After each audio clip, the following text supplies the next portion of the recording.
Hello and welcome to Cutlery Cavern. Today I would like to talk to you about my SOG Nautical. The pattern number for this is FF23-CP. The knife features G10 scales. If you can notice here, the blue liners are actually titanium. The blade steel in the knife is 6CR12 MOV, which is probably similar to something like a 420 high carbon. If you notice, the blade is half serrated. It's kind of like the old Camillus Piranha knife. Serration halfway up the blade, maybe a little more than halfway up. You also have a shackle key cut into the blade, which you can use for your nail nick, so it's easy to pull open from either side. However, because this blade does not lock, you're not going to want to use that shackle key probably for opening anything, simply because it could be very dangerous with a non-locking blade. It's more likely to break the blade, it's more likely to close and cut yourself, something of that nature. So it's really more decorative than anything else. Handle scales, like I said, are G10. Pretty well nicely made. Nice little bird's eye rivets that are stainless steel also. The SOG logo is nicely embossed into the G10. You got the two rivets holding on those the back spring, which is pretty good.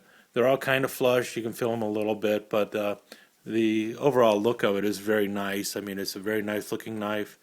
The Marlin spike works pretty well. It's it's not extremely sharp, which it shouldn't be.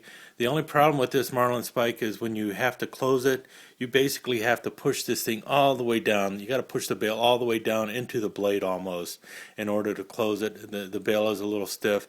It also comes out further than you have on the old Camillus knives, and it's more likely to get snagged in your pocket or something. So this is probably the only real defect with this knife.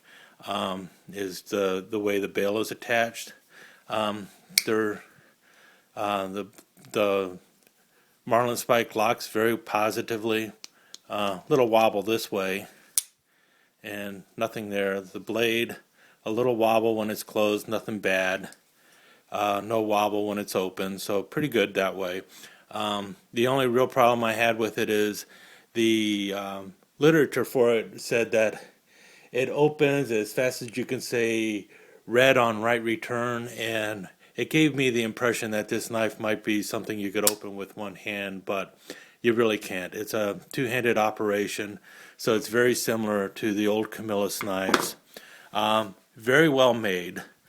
The other problem I had with it is this knife goes for about $36, and when you consider that the knife is made in China, even with the titanium liners and the 6CR12 MOV steel, that's kind of pricey to me, especially for a knife made in China. If it had been made in Taiwan or something, I could see the $36, because basically it's just like the old Camillus knives. Nothing new, nothing really innovative other than the use of titanium for the liners. I ended up getting this knife for $20 on sale. At $20, I was very happy with it. I would have probably been a little disappointed if I'd have paid $36 for this knife.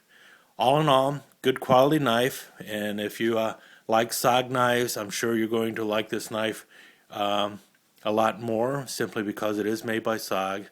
I'm not arguing with the quality, I'm just arguing a little bit with the price. I think it's a little overpriced. I think you're paying for that SOG name. If it would have been made by somebody else, it would have probably been about a $20 to $25 knife. But again, good quality knife. Need two hands to open, so not the most practical on a boat, but still, you can't argue with the quality. Thanks a lot, and I'll see you again soon.